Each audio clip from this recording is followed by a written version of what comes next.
కూర్చున్నారు వాళ్ళు. కనీసం ఈ రోజు దాకా వాళ్ళు పలానా పేర్లు కానీ పలానా మీద కానీ ఏమీ చేయలే. తుమ్మరకోటలో ఒప్పిచేర్లు కానీ చింతపల్లి కానీ ఈ బూతులన్నీ కూడా బయటకు తీయాలి.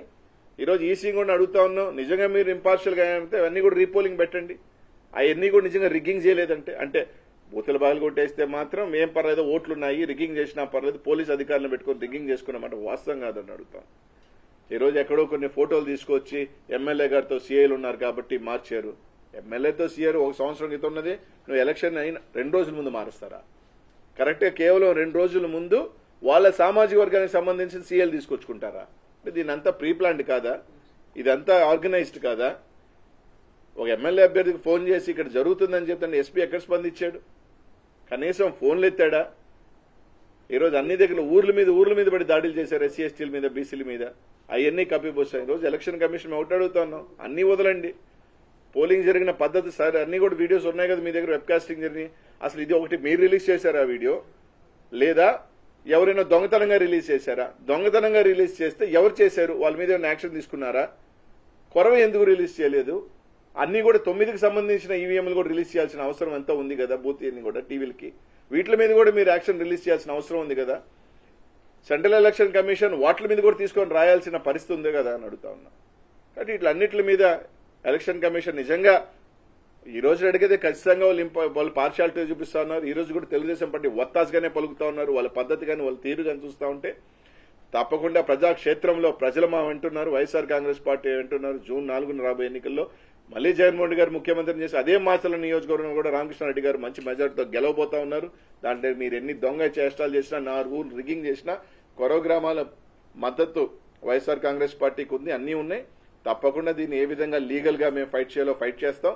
తప్పకుండా దీనికి సంబంధించి సత్తెనపల్లిలో బూతులు రిగ్గింగ్ అక్కడ చెప్తే దాని గురించి స్పందన లేదు, ఎక్కడా లేదు. ఒక్కసారి ఈవీఎంలు పగలగొట్టిన తర్వాత మళ్లీ కొత్త ఈవీఎం తీసుకొచ్చి పోలింగ్ చేయించారంటే రిగ్గింగ్ చేసుకోమని అర్థమే కదా. దీన్ని రిగ్గింగ్ చేసుకోమని ఆ రోజు నేను ఎస్పీ గారికి స్వయంగా నేను ఎమ్మెల్యే అభ్యర్థి రామకృష్ణారెడ్డి గారు ఎస్పీ గారికి ఫోన్ చేసి తుమ్మరకోటలో రిగ్గింగ్ జరుగుతుంది సార్, మీరు ఉంటానంటున్నారు కదా, మేము వస్తాము అని చెప్తే ఎమ్మెల్యేగా మీరు రావద్దు, ఎంపీగా మీరు రండి అని చెప్పి మేము వచ్చేటప్పటికి ఎస్పీ గారు మాత్రం బయట వెళ్ళిపోయారు.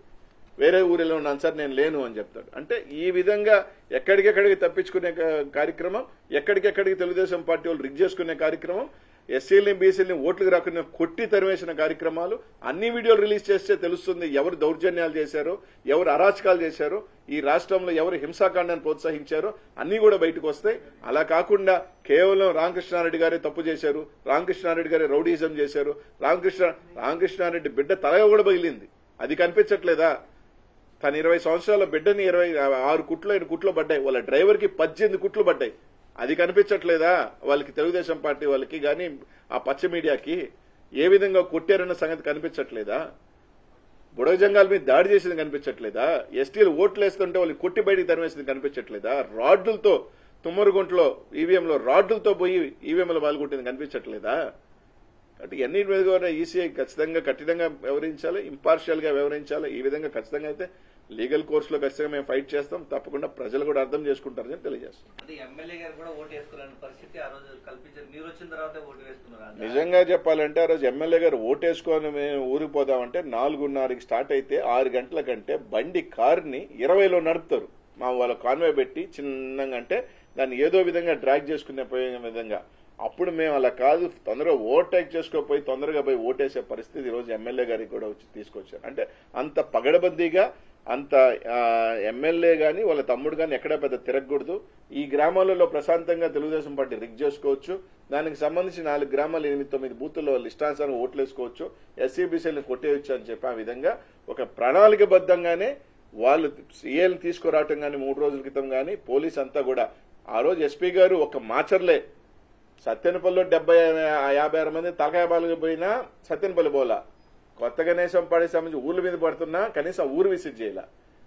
కేవలం మాచర్లలో ఏ విధంగా తెలుగుదేశం పార్టీ చేత రిగ్గింగ్ చేయించాలా, తెలుగుదేశం పార్టీ వాళ్ళని మీకు సపోర్ట్ చేస్తూ వైఎస్ఆర్ కాంగ్రెస్ పార్టీ వాళ్ళని ఏ విధంగా అరికట్టాలా.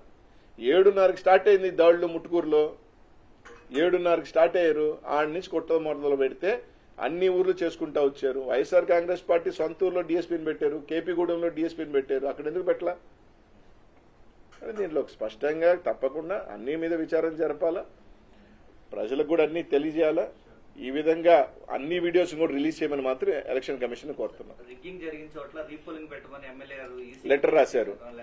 తుమ్మరకోట, ఒప్పిచెర్ల, పాల్వాయి గేటు, చింతపల్లిలో ఈ విధంగా రిగ్ జరుగుతుంది, ఇక్కడ రీపోలింగ్ పెట్టమని అదే రోజున 3 గంటలకి లెటర్ రాస్తే కూడా ఏం పర్వాలేదు, పోలీసుని పెట్టుకుని మేము రిగ్ చేసుకుంటున్న విధంగా ఆ పగిలిపోయిన ఈవీఎంల దగ్గర కూడా ఇంకో కొత్త ఈవీఎం తీసుకొచ్చి పోలింగ్ జరిపారు కానీ పోలీసులు అండని పెట్టి టీడీపీ వాళ్ళు చేయించారు కానీ రీపోలింగ్ చేయించాలని ఆలోచన కూడా రాదు. కనీసం తన అభ్యర్థి పోయి ఏజెంట్ గా కూర్చుంటాడు కదా, అవసరమైతే ఎమ్మెల్యే గారైనా కూర్చొని ఇది ఓటుందా లేదో చూసుకునే అవకాశం కూడా ఎమ్మెల్యేకి కానీ ఎమ్మెల్యే సోదరులు కానీ వాళ్ళ కుటుంబ సభ్యులకి ఇవ్వలేదంటే పోలీసు ఏ విధంగా, ఎందుకంటే 500 మంది 1000 మంది వాళ్ళు ఉన్నప్పుడు బీసీలు ఎస్సీలు వచ్చి ఓటు ఎలా వేస్తారు? ఏజెంట్ గా కూర్చొని కర్రలు తీసుకొని కొడతా ఉంటే ఆ కుమ్మరికోట్లో మీరు చూశారు ఏ విధంగా రాడ్డులతో కొట్టారు. ఏజెంట్ తలకాయ బాలు కొడితే భయం ఉంటుంది కదా, కనీసం ఎమ్మెల్యే పోయి నేను లోపల కూర్చుంటే ధైర్యం ఇస్తాను అని అంటే కూడా దానికి కూడా ఒప్పుకోలేదు తెలుగుదేశం పార్టీ. కనీసం అయినా రీపోలింగ్ చేయించాలనే ఆలోచన ఎలక్షన్ కమిషన్ ఎందుకు రాలేదు? ఇంతకన్నా చాలా గతంలో తీసుకుంటే చాలా తక్కువ గొడవల ప్రాంతాల్లోనే రీపోలింగ్ జరిగింది. ఇట్లాంటి పెద్ద పెద్ద ఎత్తున పోలింగ్ జరిగిన దగ్గర రీపోలింగ్ ఎందుకు పెట్టట్లేదు?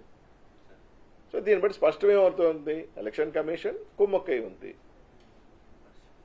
ఇంపార్షియల్ గా వ్యవహరిస్తుంది, కుమ్మక్కై ఉంది తెలుగుదేశం పార్టీతో. వాళ్ళకి ఎక్కడి నుంచి ఒత్తిడిలోనే మనకు తెలియదు. గతంలో మీరు తీసుకుంటే ఇంతకన్నా చిన్న గొడవలకే రీపోలింగ్ పెట్టారు కదా, ఇంత విధంగా బూతుల్లో పాల్గొట్టి ఎందుకు రీపోలింగ్ పెట్టట్లేదు? దీన్ని బట్టి అర్థం ఏంటి? తెలుగుదేశం పార్టీకి ఒత్తాసు పలుకుతున్నారు.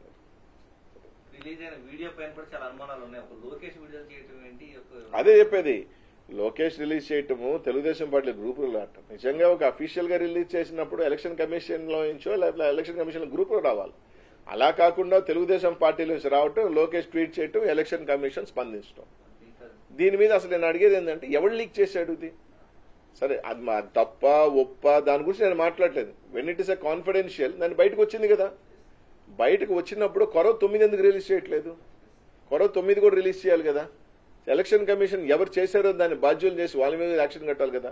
ఇట్స్ ఎ కాన్ఫిడెన్షియల్ రిపోర్ట్ బయటకు వచ్చినప్పుడు అవి ఎందుకు తీసుకోవట్లేదు? దాని గురించి మీరు ఎందుకు యాక్షన్ తీసుకోవట్లేదు? సంబంధించిన అధికారులు ఎవరైతే ఉన్నారో వాళ్ళ మీద కూడా చర్యలు చేపట్టాలా లేదా, ఇన్వెస్టిగేషన్ చేయాలా లేదా? ఖచ్చితంగా డిమాండ్ చేస్తాం. అది ఎలక్షన్ కమిషన్కి వదిలేస్తున్నాం, ఇంకెంతకన్నా మీ నైతికతకు వదిలేస్తున్నాం.